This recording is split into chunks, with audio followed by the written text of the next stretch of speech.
Xa pasaron horas dende o desencontro, pero o enfado de Constantino Pérez ía en aumento. O seu día comezou hoxe cun desagradable episodio cando o servizo de ambulancias chegaba á súa vivenda unifamiliar na rúa Limoeiro de Vilagarcía para recoller a súa nai e trasladala ao Hospital do Salnés. Eu o viernes pedí unha ambulancia, porque había que pedir a con antelación para hoxe. Hoxe tiña a miña nai consulta no Salnés e máis rehabilitación. Bueno, mandaron a ambulancia hoxe. E veu arriba e dime, contestación do tipo e logo non pudo baixala usted para baixo. Eu non podo baixar a miña nai para baixo, que a miña nai é pesada, pesa kilos.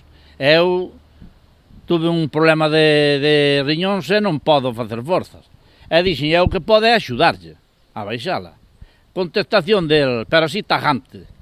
Búsquense ustedes la vida. E colleu e arrancou. A día de hoxe, a nai de Constantino é unha muller dependente. Con 87 anos, hai 2 semanas que sufriu un ictus que lle paralizou a metade do corpo, o que a obriga a depender dunha cadeira de rodas. Eu tiña a miña nai pendiente sentada no largueiro da cama por si a metíamos na nosa silla de rodas ou na dela. Doume media volta, cando chego arriba, a miña nai tirada no suelo, entre a moxilla de noche e a cama.